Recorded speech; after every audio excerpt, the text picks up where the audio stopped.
So what's up? Okay, so a lot of people have been asking me today what the word is and what I got today. And to be honest, I woke up with this, and the word today is bitterness. So what I said was, you can't move on or elevate with God or in your life if you're holding on to things of the past, if you're still bitter about some things in the past. Because what's going to happen is, and I think I've said it before, I'm pretty sure I have, those things that you're holding into your heart will keep you from seeing the very things that God wants you to see, because all you're doing is covering yourself with anger. And if you didn't know, bitterness is also a form of anger. Bitter Miriam, which is in Exodus, her name means bitterness. It's derived from the word mar, which means to hinder. Oh, there we go, that word hinder. Spoil, offend, to disturb, anger, or disfigure.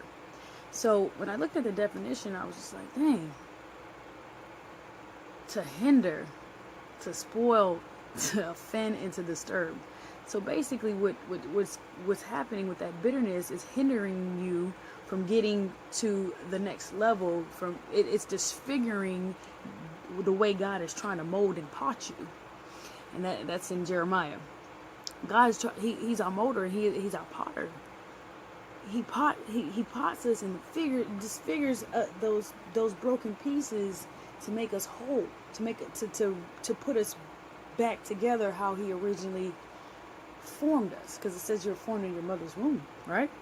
So the thing is, we hold on to this bitterness and stuff, and we can't be formed and disfigured, and we can't elevate the way God wants us to move, because we're holding things in our heart. And so with Miriam, what happens, long story, like, I don't want to tell the whole story because it's going to be a short one. God punished her with leprosy. The word leprosy actually means it's a progressive infection caused by bacteria that attacks the flesh, the nerves, and etc. It also means, it's very important, a person shunned because of danger or moral contamination. And that word moral contamination, sees that bitterness, you can actually contaminate other people. So what because you feel some type of way inside you, the way you're feeling inside you can contaminate another person. That's like even when getting in relationships, because you're still holding on to something, you're contaminating the other person because you're still bitter. You even, like, okay, at work, when you ever notice everybody don't realize that we actually control our environment. So when you're upset, you're walking into a place and you got this aura on you, you put other people in a bad mood too. That's a contamination. That's what Miriam was doing. She was contaminating other people. So God shunned her out for 7 days. So maybe y'all should go get shunned for 7 days. Get on your face for 7 days. Pray that stuff off for 7 days. And she was healed after 7 days. God accepted her back. Just because she was upset and bitter, just because you're upset and bitter, don't mean God doesn't love you and doesn't accept you. He just wants you to be healed. He wants you to be healed. He wants that stuff to come off you. He wants to mold and pot you into the individual he done destined you to be. But because we want to hold on to things, we want to be angry. Some people like being angry. We like being angry. Why? I personally think that people like going through stuff because of the intention. If I'm upset today, or if I don't have no problems today, nobody's going to give me the attention that I need. You can get attention through happiness too, because people like to be around that as well. You surround yourself, get out of that bitterness, and then surround yourself with people who are upbeat and happy. Because that very stuff that they're going through will drain you too. Their bitterness is going to drain you. It's like a moral contamination. Leprosy.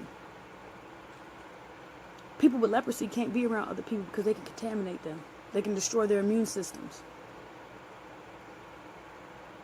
Let it go. So you can go where you need to go in life. so you can get the job that you need to get. Because bitterness, you got an attitude problem now. I'm gonna let you know something. People are like, well, somebody asked me this earlier too. Well, how do you know that you're not bitter anymore? Well, the person that did something to you, and they ask you for something,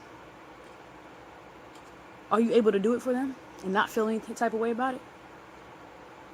Do you still respond the same way as you did before?